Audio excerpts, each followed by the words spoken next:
now that we have got to meet and got to know our evaluators a little bit, I want to go through just a little bit about identifying the evaluator. So I want to take a look at just a couple little things so that, especially if you're fairly new, that you can kind of get a sense of who evaluators are and how special and how unique they are. And then we'll, after I go through this information, then we'll get into more of the depth of the discussion with having this as a backdrop. So the first thing that I wanted to talk about is really, if we take a look at the ideal world, where does everyone fit in? And so we have our innovators. We can see the innovators are 8% of the population. Again, these are the BG5 terminology. So innovator is our manifestor in human design terms. So the innovators in the ideal world are here to get things up and running. They're here to initiate, right? To get things started. But they're not here to do all the doing. Now on either side, you'll see they have the, so here we have the innovator, and on either side, you can see we have the classic builder and the express builder. This is the generator and the manifesting generator in human design terms. So in the ideal world, the innovator gets things up and running, and then instead of doing the doing, passes it on to the builders on either side.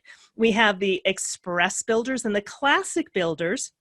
And again, 70% of the population are builders. So we have 37% that are the classic builders.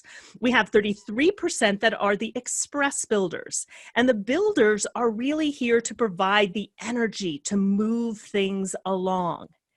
Now, we can move things along. I'm a classic builder. We can move things along, but we need somebody to guide the process, right? Because oftentimes we can use our energy improperly. So it's really nice to have someone to lead and guide the process. And that's what the advisors are for. So we have 25% of the population that are advisors.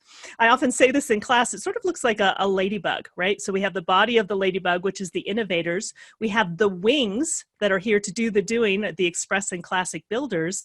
The advisor is like the head, right? Being able to see the big picture, to see where it needs to go, right? So advisors are here to lead and guide the process. Now, what we're focused here on today are the evaluators.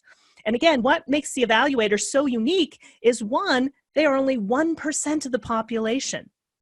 And the evaluators are sort of like the antenna, being able to see even the bigger picture and to be able to feel and sense what is healthy and what is going well or not, right? So the evaluators can tell us how well things are going or not by seeing things in the bigger picture.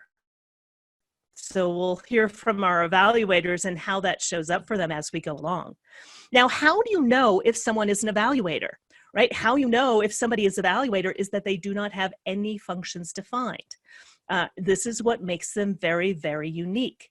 So they are only 1% of the planet's population.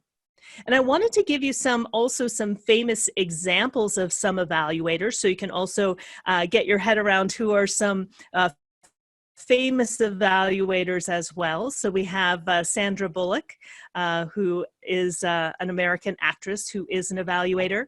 We have H.G. Wells, who is an English writer, who is also an evaluator. We have Richard Burton, who is an English actor, who is also an evaluator, and I have some of the movies that he's been down below.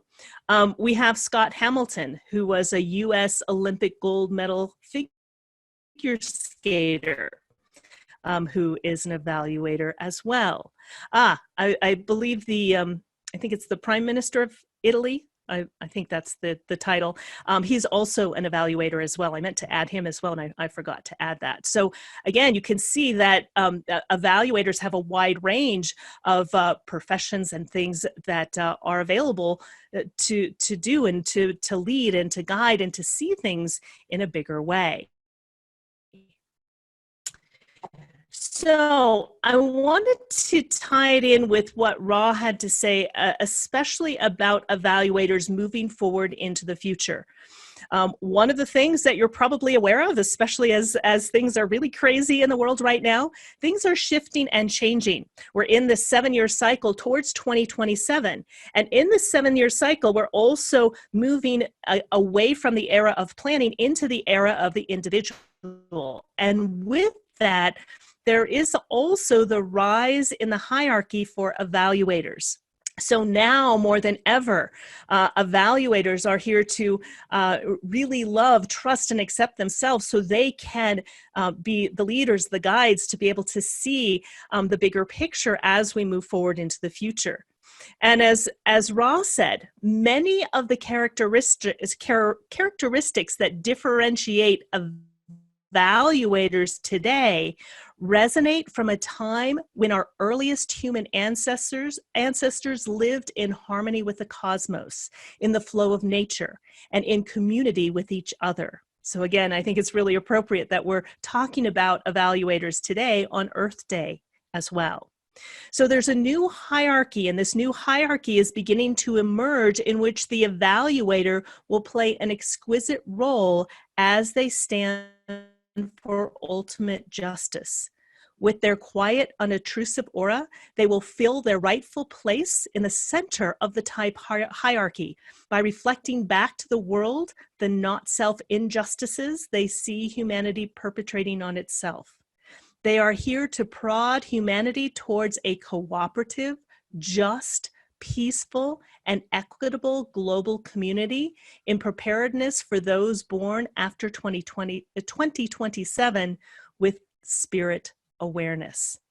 So again, this is really the time, in a sense, for evaluators also to take their place in the hierarchy of again, being able to take that bigger role, to be able to also for all of us to be aware of their uniqueness and to honor their wisdom, because they really are here to share that wisdom. And we're going to hear from them in just a moment. So when we're taking a look at the evaluator, so when the evaluator is in the right environment, and the right environment is really key. So as we go through this, I would love to hear from each of you as well, how the right environment is important for you as well. So with the right environment, you will provide an objective assessment of people, communities, and business. And you have a totally unique perspective. You have the ability to reflect and gain an overview, and can accurately evaluate how things are progressing, or how healthy things are or not. So you're here to enliven and lift up the energy of others, and you are very accepting of others, and you naturally help them see what is not working and gently guide them towards cooperation, peace, and equality. So that is the role of the evaluator.